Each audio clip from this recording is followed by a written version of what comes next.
Hi, everyone. Welcome to the webinar Do's and Don'ts of 360 Feedback, the most common mistakes decision makers make. So let us introduce ourselves. My name is Jim Atic. I'm the product manager of 360. I'm working with 360 tools for almost 10 years. And joining me is Hannah. Hello, everyone. Good morning also from me. So just to be sure, if you have any technical problem, if you don't hear us well or see anything well, please let us know in the chat. Yeah, it's open for you, so you can use that. And now to me, my name is Hannah Rizmanova. As you see on the slide, I'm a senior consultant of assessment systems.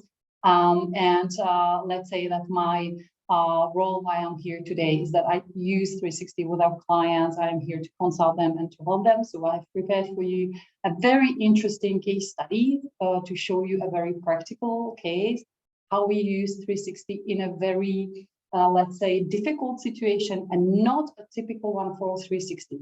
So be with us, stay with us till the end to see that. And wishing you to enjoy this webinar.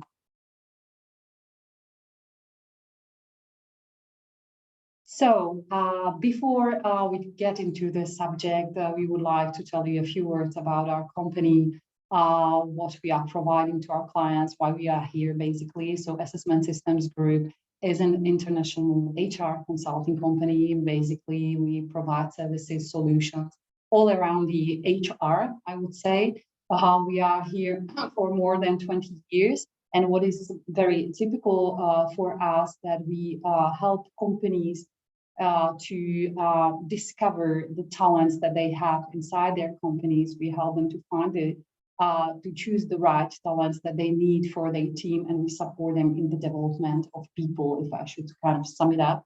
So 360 is definitely one of our key tools that helps us to help companies do the discoveries and understand what their people need, how they are doing, and where they are sitting in their development. All right, just to get everyone on the same page, most of you already know what the 360 feedback is. So just to quickly go over it, 360 feedback is a special kind of survey where essentially you're asking feedback from several people, including your superiors, your colleagues, basically people you work with. And also you give your own self-assessment, and based on that feedback, a report is created, and then you have all these results in one place where you can go through them and like look for development areas. So one of the processes of 360 is usually you start with nominations by picking your evaluators. We go then to data collection, which is basically the phase evaluation phase where people give out feedback to each other. Reports, of course, are generated, and then afterwards, usually there's a feedback phase where someone goes through with the person through their results and helps them understand it, helps them find their strengths and development areas. And of course, the actual and the most important phase, the actual development based on usually development plans. And of course, the cycle continues, the next 360 process, but these are basically the main steps. So before we move on, we would like to have a survey for you just to kind of see where you stand in your 360 experience. So poll will shortly come up, and you have about 15 to 20 seconds to answer it. So please input your answers. So the point is whether you had any experience yourself with 360 and what kind of experience was that? Because we suppose most of you had. Might be mistaken, but we are very interesting about the feeling, the experience that you really had. How was it? Okay. So we have quite many answers. Okay. So still some come in. Okay. I think we can close the poll. So from this, we can see we have like 27% people who never had it, didn't have this experience themselves. And we, of course, recommend to try it, to go through it, especially if you think about providing it to others. Yeah. So it's very good to have this experience yourself. Most of you on the side for good experience. They have 42% even good. We have 12% very good, glad about it, and we have like 19% okay. So yeah, it makes us quite satisfied, quite happy that we have this mostly positive experience with the tool. And it would be extremely interesting if we had that opportunity to share why the experience was very good, why it was only okay, what could have been different. But I think we are going to answer today maybe some of these questions that we would even love to discuss. Yeah. Yeah. So as we are on the webinar, it's not so possible. But let's dive into this topic now. Thank you very much for all your answers. Yeah, I'm quite surprised there's 0% on bad, but if you missed that, then we're going to be talking about some bad examples as well. So, okay. So the main question I think we can start with is, should you do 360 feedback at all?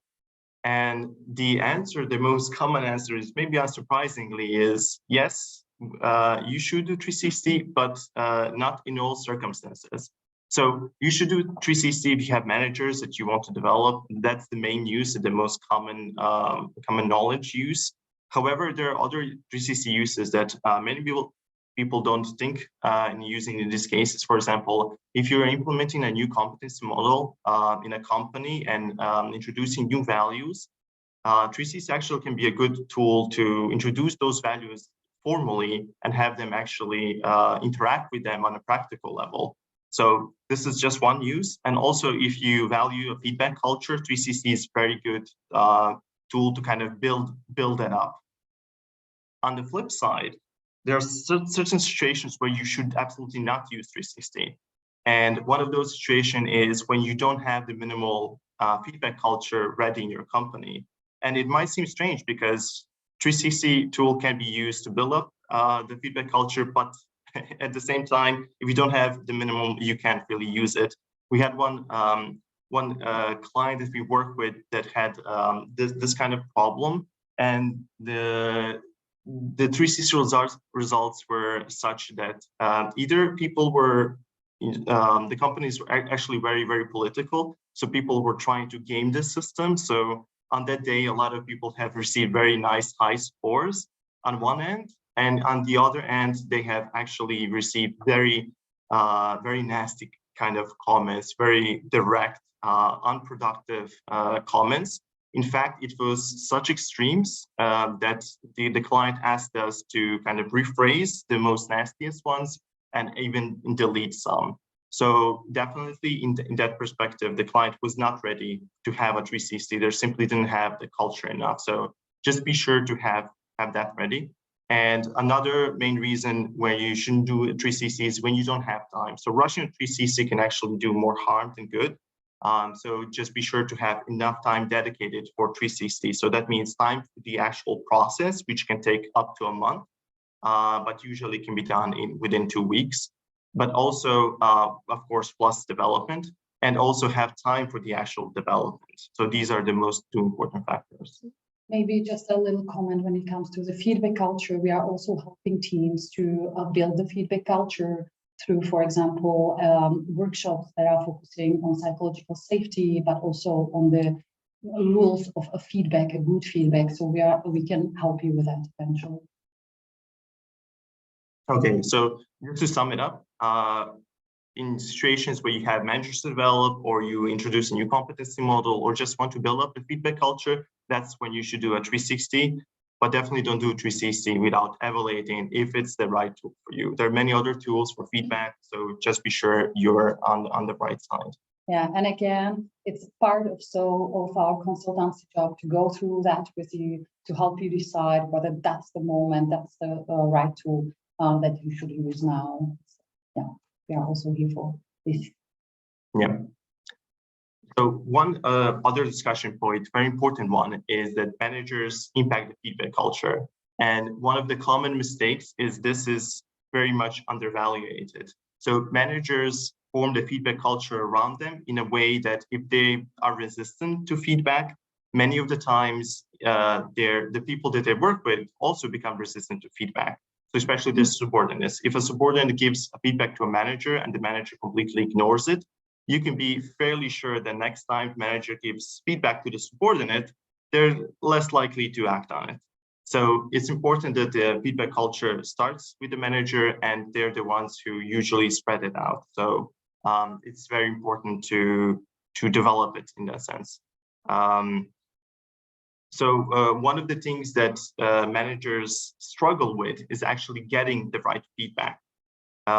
Spontaneous feedback, especially the higher you go in the hierarchy of the company, it becomes much more difficult to get the right feedback, which is unfortunately unfortunate for the managers, because that's where they need it the most.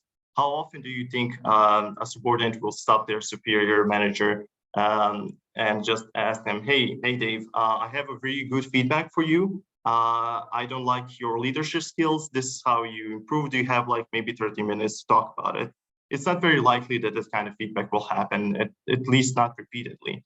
So the higher you climb, the lower the quality of feedback you get in turn. And that's exactly what you need. Leadership can be very isolated, sometimes leaders especially. So it becomes very important for them to get the right feedback on time.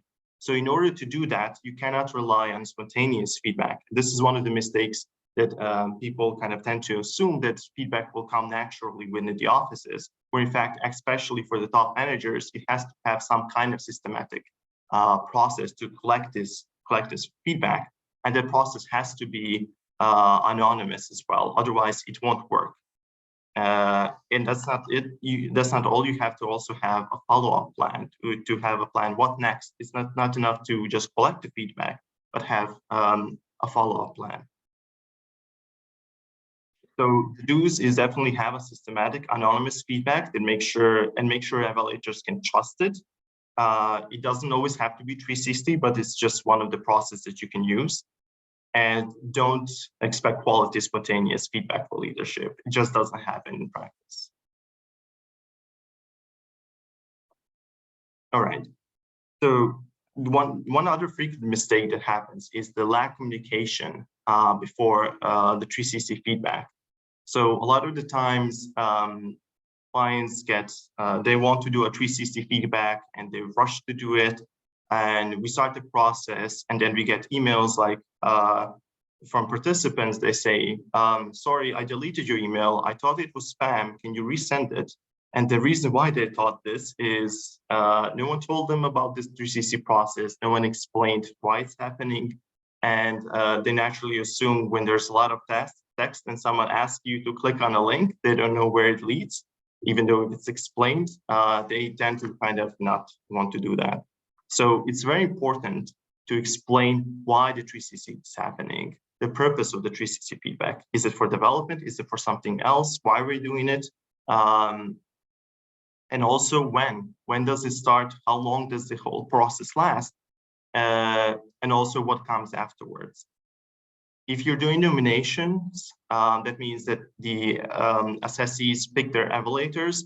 You need to be sure that these evaluators are being asked beforehand if they're okay to give the feedback. And most importantly, it's very important to be transparent in terms of who will see the results for people who get evaluated.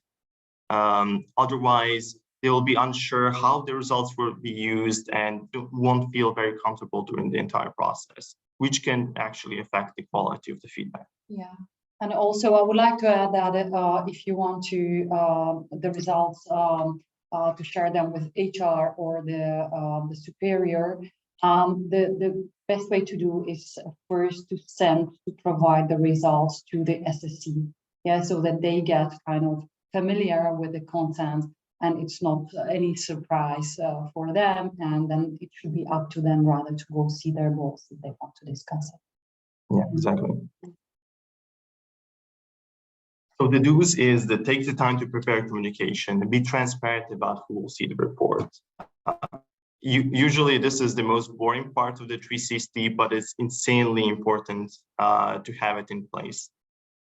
And the don'ts is don't forget to communicate the intent to evaluators as well. So usually we work intensively with people who will receive the report, but sometimes those who need to provide feedback are kind of left out of the communication. They don't know why they're filling out the 360 feedback. So it's important you include them in the communication as well.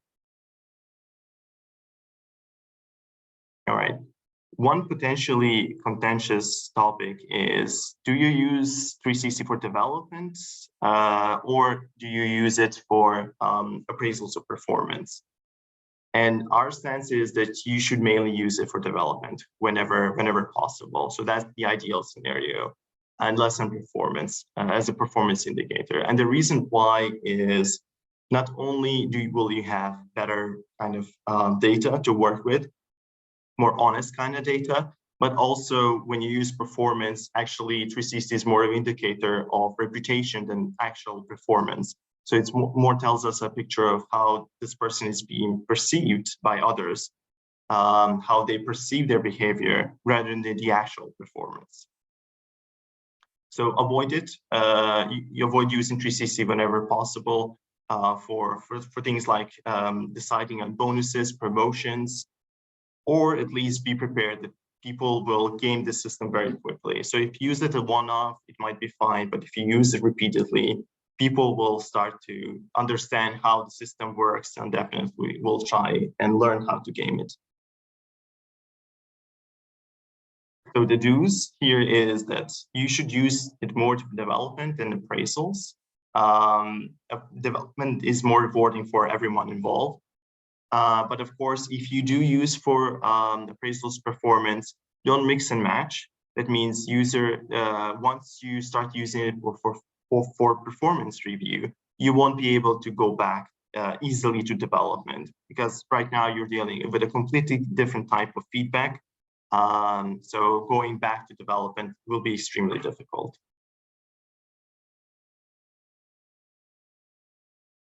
Okay, the next topic we have here is the question of whether to include the importance of competencies.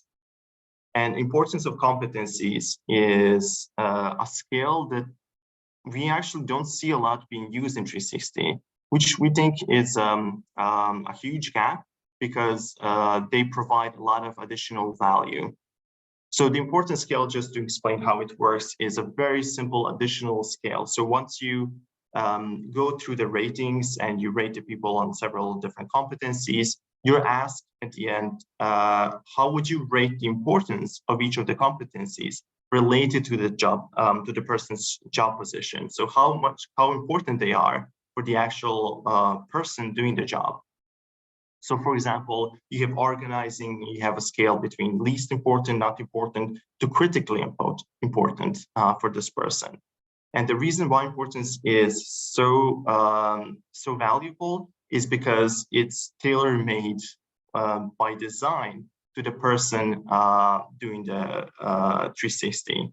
So it's not generic, it's really applicable only to the person doing the 360. And very often we see it's the first time, in fact, thanks to this tool, that people go and discuss with their boss, okay, what do you perceive as being the most important and less important? So sometimes it's an opening for a kind of a new discussion.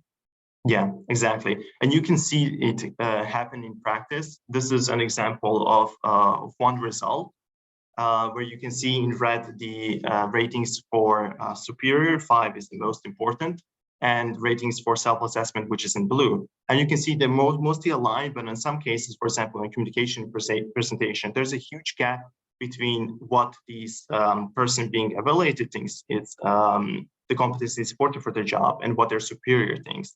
And this can create quite significant problems because one of the, especially if you're doing performance appraisals, they rely on having being aligned on the expectations, what makes a job a good job, and you need to align with your superior in this case to make sure those expectations are completely aligned. You think the same about the importance. If they're not aligned, then it produces a new kind of topic to discuss and go through with your superior. Okay, so the do's is always include important scale. That's usually not used in 360s, at least not as often as other aspects of it. So definitely do use it, and don't assume that every competency is equally important for the job. So it's always good to ask, because even if you have a competency model, custom competency model, your company's competency model, it can still be that some job positions use certain competencies more from that model than others. Okay, one also interesting topic with a lot of different opinions is, should you allow open comments within 360? So 360 feedback is usually designed around scales. You rate some people from scale from 1 to 5 or 1 to 7. And some 360s also include open comments. So in this case, you have a person with the overall result for managing people competency 2.8. So that's definitely in the area meant for development. And sometimes you will get comments like these. And comments are basically very directional in terms of you can write almost anything, but also it's usually an answer to a question like, what should this person continue doing? What should they stop doing? And you can get an answers like this, like, Dave is inspiring and a great leader. Well, it doesn't really align with what you're seeing with the numbers. And this can create a few problems. One of the problems that can create is people receiving this kind of report and seeing this kind of feedback can just focus and zone in on the actual comment and not see the numbers. But the numbers actually represent the like the people's average opinion. Like it has more people beneath it, while the comment is just an opinion on one person. But still seeing this comment, people might just focus in and like say, you know what, I'm just going to ignore the scales. Everyone else doesn't know what they're talking about. This person sees me for who I truly am, and that is inspiring and a great leader. So this can kind of distract from the important points. And it's important to know this and be aware of this when providing feedback to the person and letting them know not to overweight these kind of comments. On the flip side, there are also comments that are kind of negative. Even when you have positive results, you can just zone in on the comments that don't really matter for you particularly, or they're just a single opinion among many, single negative one among many positive ones. Mm-hmm. So there are a lot of problems with open comments. However, in the end, we still recommend to use them because sometimes you will get comments like this. Like Dave is often late to communicating deadlines and then rushes his team to do it in a very short amount of time. So it's very opens up about what Dave needs to do to develop, which is sometimes hard to read just from the numbers. So, yeah. Yeah, I just wanted to add is exactly about the feedback culture and how people are competent or how they learned to provide concrete feedback. Yeah. So when you have this already in place and people know how to provide high quality feedback, then the comments can work pretty well. Yeah, exactly. Some questions. We will get to your questions soon. Okay, so the do's is do use comments whenever possible, but also have them optional. We had projects where clients insisted on mandatory comments, and the results of these are usually comments like, I don't have anything to add, or ... just to fill out anything. So whenever possible, use it as optional. Who wants to give a feedback, open comment, they will. And don't overweight the importance of these comments. Really, they provide a little bit more of insight, sometimes very valuable insight, but when you just focus in on them and ignore the actual numbers, the statistics, it can lead you kind of astray, can distract you from the more important development areas. Mm-hmm. We had a questions maybe you can answer. Yeah. In the meantime, so the first one is very practical. Will you share the presentation with participants after this session? Yes. Yeah, yes. There is also recording going on, so you will get the materials. And the second one, I will read it for everyone. My question would be how manager can explain which competencies are assessed with regards to certain position in a bigger team where she has more candidates for promotion. I would assume in that case, generic profile would be also helpful. Otherwise, it would be difficult to build transparent promotion criteria based on competencies if they are individually waged for each team member. Or what would you suggest in this case? So thank you very much for that question. If I understand it well, is how to evaluate people in a fair way, and again, maybe including in some promotion. I suppose that you have some competency model for certain position. Yeah. So if you are speaking about promotion, it's toward the competencies that are defined for that position that you will evaluate people to. Yeah.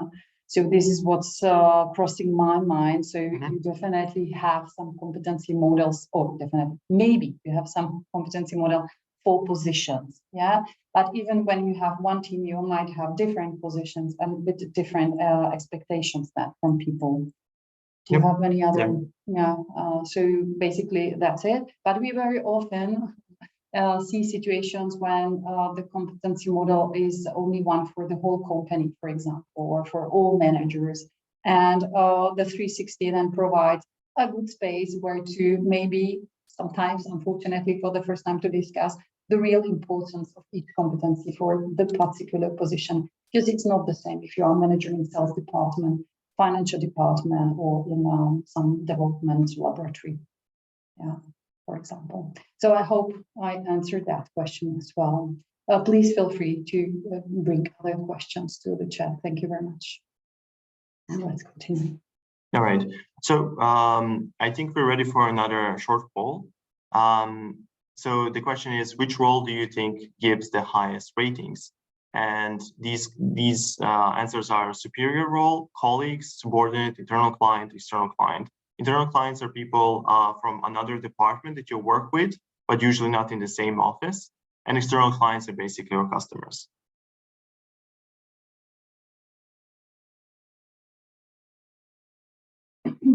And in a moment, we'll show you the actual data based on thousands and thousands of data points.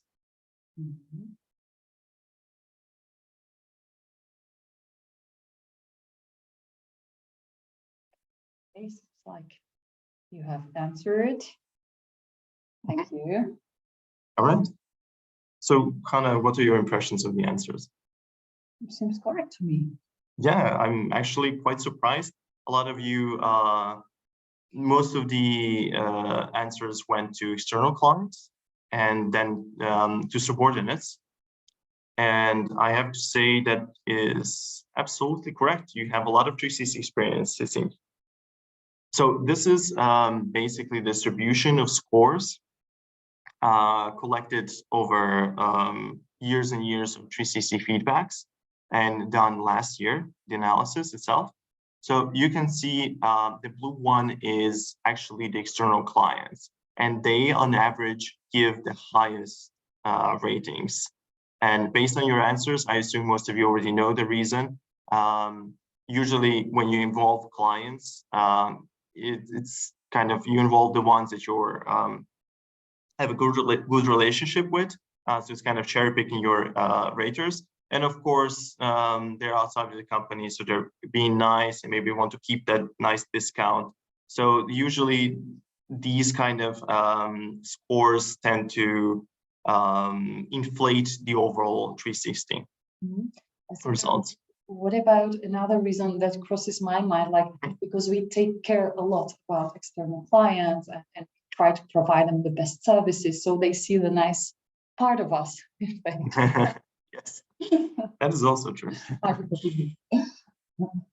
And right below the clients, the role with gives the highest ratings are actually subordinates, which is, I think, fairly logical and expected. These they're always, even if you provide fully anonymous and they're sure they're anonymous, they're still kind of a little bit unsure, a little bit skeptical, and just to be sure they're going to give higher ratings. But also they're usually working with very talented people, so there's also that an aspect, but they tend to really give higher scores than the average.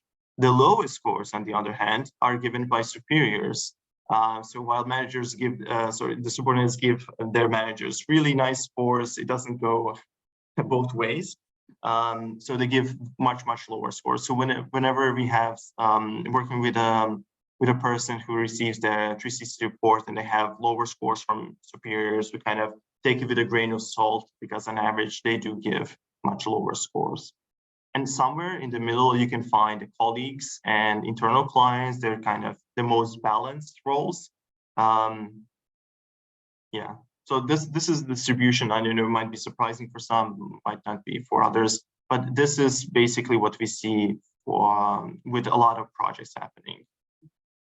What seems very interesting to me is that all in all, the lowest item seems to be, or lowest competency seems to be creativity and strategic thinking.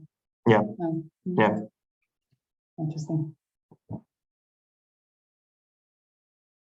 By the way, that was done on our competency model, our default one, which has 8 generic competencies. It kind of is a wide net to capture most of the important competencies that are important for most of the job positions. So the do's here is, do use only relevant roles that fit your organizational structure.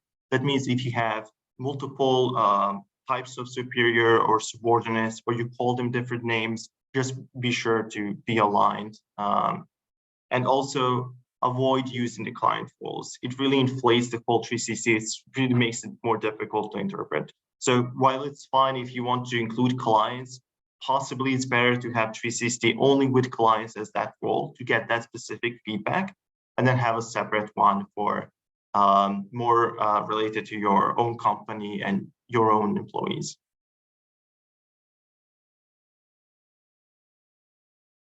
So another topic that we hear a lot about is benchmarks in 360, whether to include them and exclude them. So benchmarks in our industry are very important and very popular, but we're going to adopt a stance that may not be very widespread, and that is benchmarks are not always great to have, and actually can be detrimental in 360 projects.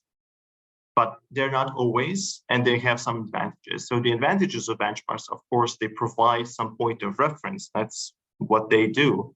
And it helps understand data better. For example, we know based on a lot of data points that a score of 3.5 we can consider it as a strength because it's an above average score.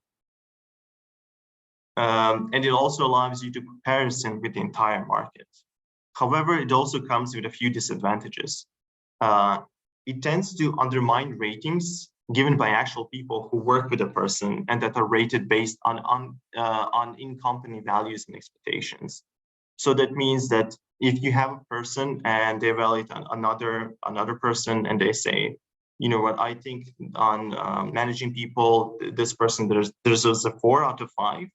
And then you kind of introduce the benchmarks, which say, you know, the average is 4.5. It kind of devaluates the score given, because in their mind, this is a really good manager and they like working with, but now based on the benchmark, we say, well, they're kind of performing below average. But in your company, they're really highly respected. So just be careful of that. And also, another problem is that when you use benchmarks, you essentially compare to data from other companies that may be in the same industry, may have similar job positions, but I promise you those job positions may be done in a completely different way and require different competencies. So it may not be aligned with your in-company values. And lastly, when people receive these kinds of reports with benchmarks, what they tend to do is focus more on the differences than the actual ratings that they receive. So if they saw like they're below average, then they will be kind of depressed, even though their actual score is quite good and they're rated very well within their own company, which then may later on when you do 360s, it kind of leaves a bad taste in their mouth. It may not be wanting to repeat the full process. So in this case, the do's is, if you want to use benchmarks, we highly suggest to use in-house benchmarks. So once you collect all the data at the end of the 360, make a benchmark out of that. So you compare between teams, especially, or maybe even within teams is the best kind of benchmark. Because the employees share the values and share the skills. And what you should avoid is relying too heavily on the benchmarks. So don't undervalue the ratings coming from the actual evaluators, and they should come from more. Okay, so the next one is the actual importance of providing feedback on after you receive the results. So one thing that we see a lot is feedback not happening. And by feedback, I mean having someone talk to the person, help them interpret the report, and help them understand the results. So we see this aspect being kind of oversighted or skipped. And of course, you can't do feedback for everyone, especially if you're doing company-wide 360. But for top managers, it's extremely important that you have them have these feedback sessions because it highlights the importance of the feedback culture of receiving feedback, but it also provides support for those who want to develop more, because it's really sometimes difficult to find what are the development areas that need to focus on. Maybe I have 5 competencies that are lower, and when you talk to a trained professional, then they help you distinguish where you need to focus on. And these trained professionals don't have to be external. They can be also coming from external, but they need to internal, but they need to understand the report and how to interpret it. So definitely we can support you either by helping you with the feedbacks or by training you. Okay, so do's in this case is to follow up with the feedback sessions whenever possible. Do it with in-house or external experts, and don't just stay with the report for top managers. For top managers, it's always useful to have a feedback session so they can really have someone to help them reflect on their own results. Otherwise, you also run the dangers of them receiving a report, spending 3 minutes on it, just viewing the numbers real quick, and maybe focusing on that wrong comment that doesn't mean a lot. So it's very important to do it for the top managers. Mm-hmm. We have some questions. Maybe. So again, I will read the first one. Is there a direct relation between the external partners' higher ratings and their external position, meaning technically they are not invested in inner development or not as much? So that means they don't see insights maybe of the company. Yeah, I think so too. Because you don't do a lot of communication with external clients, and they may be not prepared, and they have their own kind of agenda as well. So yeah, it could be part of the. Yeah, and they see only part of the things. Yeah. They stay. They don't go deep. They don't see what's happening in the company really, and they don't see the person in many other situations. Or many of the situations that are being evaluated by the tool. Yeah, so it's very probable. Thank you for that question. Another one, the most challenging are feedbacks for development in case the results are very good and high.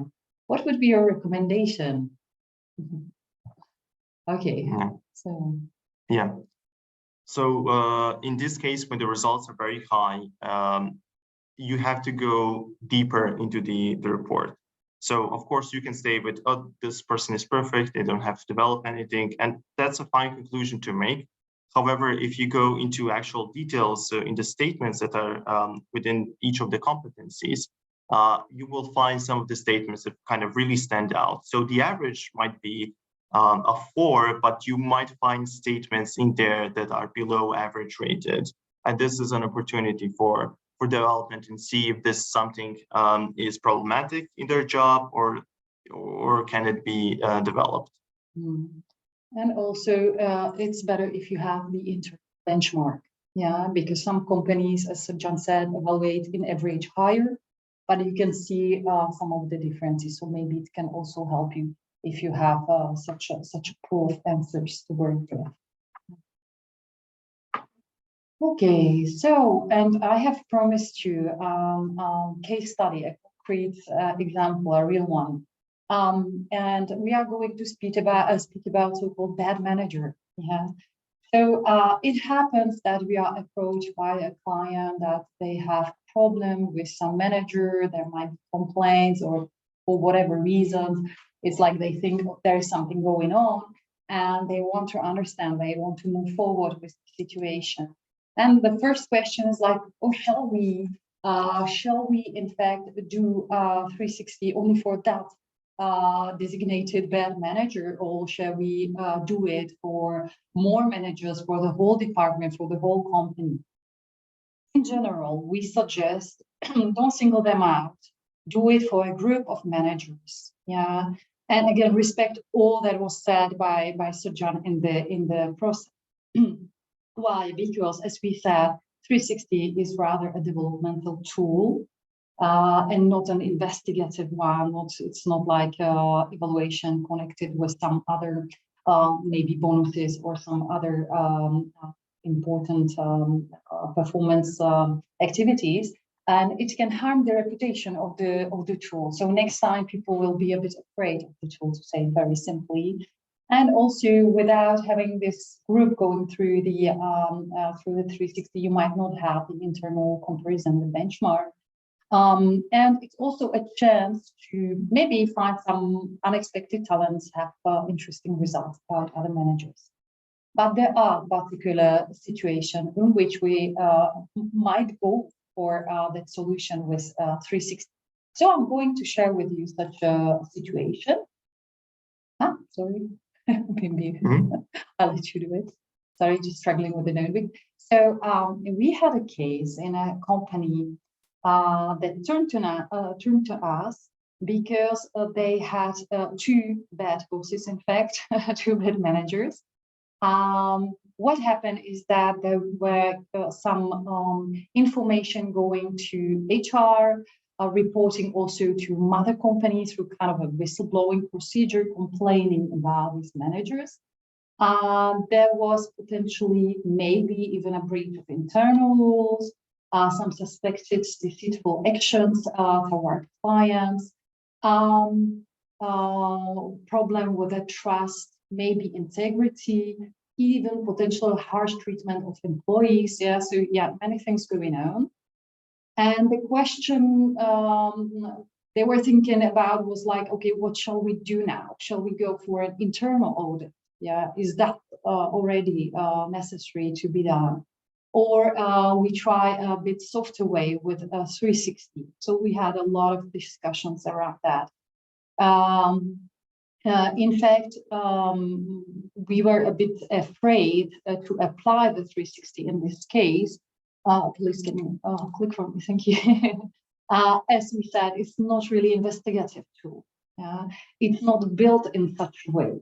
Yeah, we might face problems of trust concerning the anonymity, especially if employees said or complained about their bosses. They might be really afraid of fulfilling the 360, so you might not get the results, the real one. Yeah, there might be doubts about the actions that would take place or would not take place once 360 is done. Yeah, and maybe people will be doubting really, like, will you do anything about it?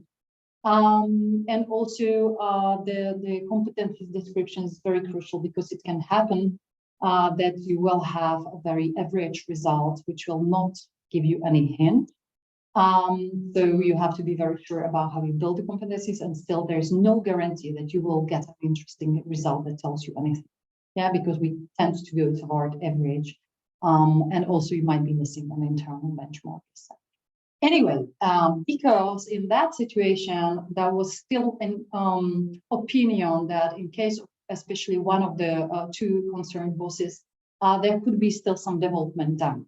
Yeah, and also it was highly sensitive situation because of some really business risks running in this. It was a sales team. So they decided to go first for a 360. So we were consulting a lot of the whole communication procedures so that they reinsure the employees, the subordinates, that it will be dealt with really anonymously. All the communication was sent from us, concerning the process and so on. And also we discussed the next steps, including the feedback session from outside and a very detailed interpretation of the results toward the HR and the top manager who was responsible of these two people. Between these two bosses, there was a subordination relationship. That means boss number one was the higher one. Under his responsibility was boss number two. So they were kind of working in tandem. And so, yes, we went for the 360, very interesting experience. And now I will show you part of the results and comment why it's so interesting. So first thing that we did, we have created a competency called integrity.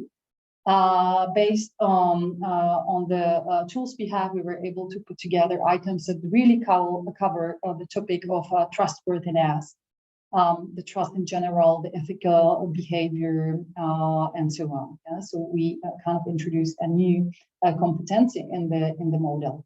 We used more competencies than you see here. I have only chosen some of them, and you see already here, the boss number one was highly evaluated in certain competencies. You don't see goal orientation, but that was among the highest. Yeah. It's something quite not surprising because both of the concerned managers were achieving their KPIs. They were even overachievers.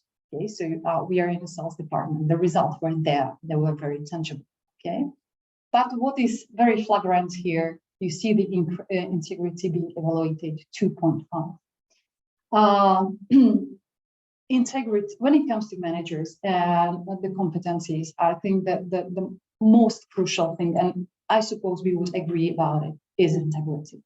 If integrity is not working, all the rest will sooner or later collapse. Okay, and this is what you can see in that case. That 2.5 means there were some people evaluating pretty low in that case, and we had quite many evaluators. It was also important. Okay, let's go to the next interesting thing.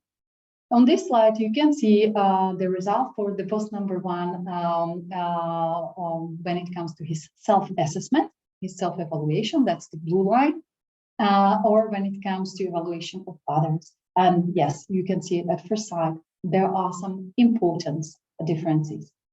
It's normal that we have some differences here. Of course, it doesn't never match 100%, but the higher the difference between self-evaluation and evaluation of others, the most important topic it is to discuss. Yeah. So we see here in certain cases, the self-reflection was not so corresponding to the reputation. Yeah. Let's stick with the reputation. Yeah. Here. So that was quite important topic. And then when we go to the next result, you can see evaluation of the boss number one by groups. Yeah. So what's interesting here, we have one of the highest results from subordinates. Yeah, mainly you don't see all the competencies, but it was about the same in the others. Which corresponds also to what Serjan said. We didn't use any clients, and it was only subordinates, colleagues, and superiors. So hired by subordinates. So probably not a problem here, but very clearly a problem with the peers, with the colleagues from other departments. Yeah. So it gives us already very interesting information, especially on integrity. Okay. So now we go to the subordinate person to the boss number one. So we go to what I call them boss number two. Here you can see overall results, in fact, in all competencies. And you see all in all, they are lower, yeah, much more critical view on that person. But again, you see integrity is 2.5, but it seems we have other question marks here, like managing people, 2.2, yeah. Goal orientation, 4. KPIs overachieved. Yeah, sales department. So it kind of corresponds to that to what we could observe. Okay, so let's go to the next one. Again, self-assessment versus evaluation of others, and here we see much bigger gaps. Yeah, so that was a huge topic to discuss with that person, and it was very maybe not so surprising, but it was a difficult discussion to really see this on the. Okay, and now what about the groups of evaluators? And here we have a very different image. So you can see here, well, the superior was the boss number one. Okay, so given highest rankings, and they worked very well together. They were a real tandem. Yeah.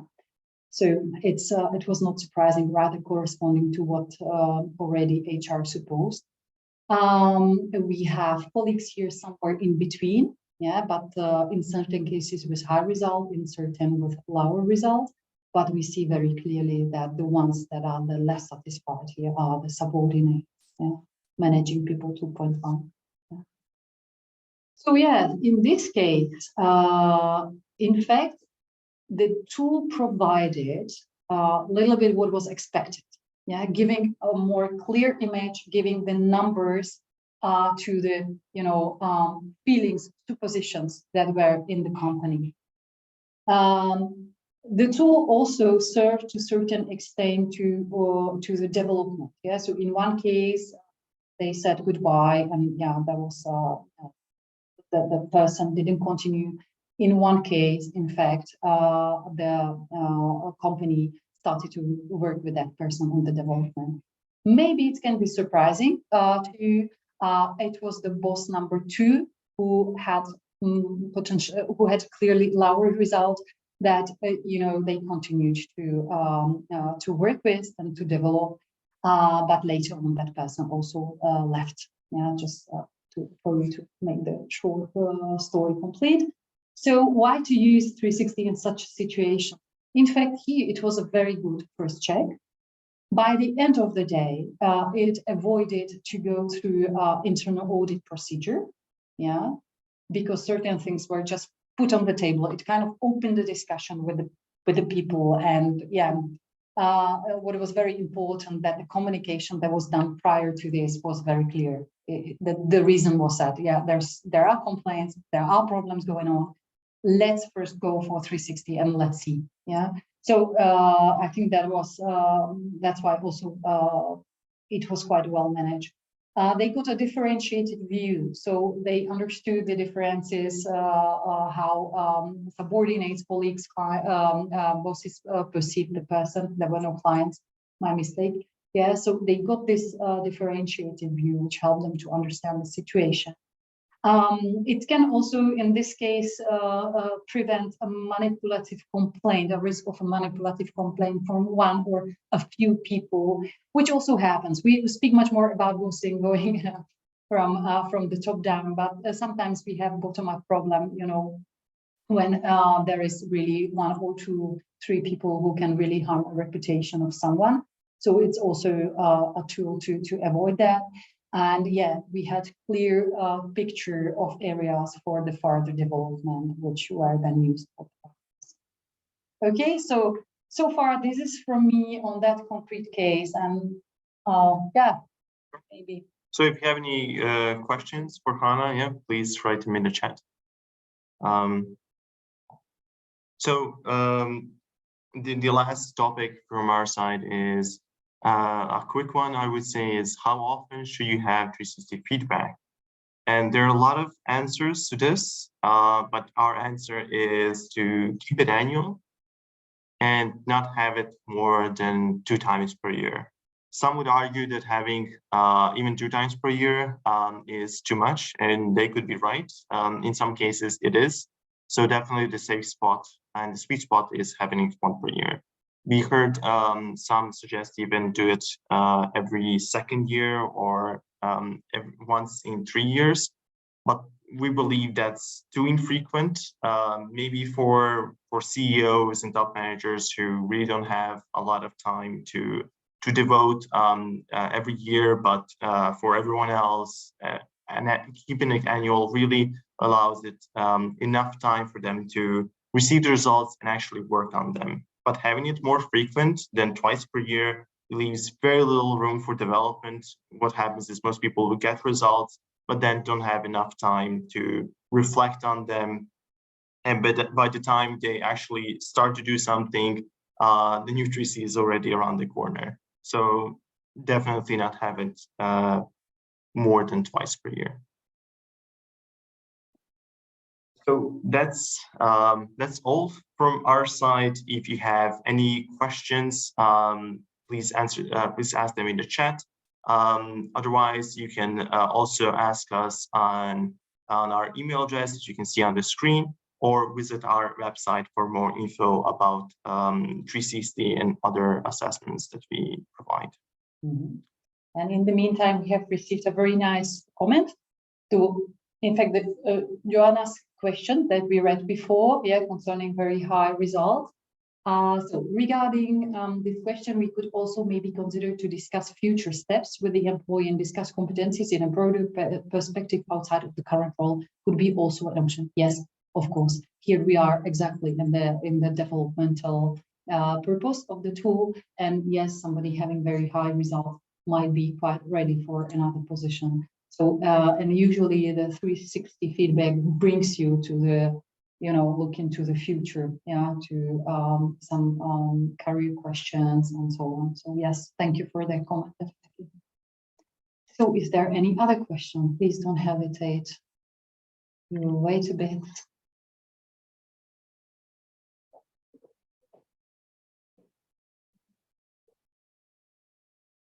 Any question, any comment? Okay. Oh, yeah, thank you for sharing the concrete case. It was very interesting. Yeah, thank you for this comment. So we have now more comments. Yeah, thank you too. Thank you all. If there are no more questions, then yes, we would like to invite you to check our webpage, to hesitate to ask anything also via email if you wish. So thank you very much for being here today with us and also for sharing your ideas and questions. Okay, thank you very much and have a great day. Have a great day. Bye-bye. Bye.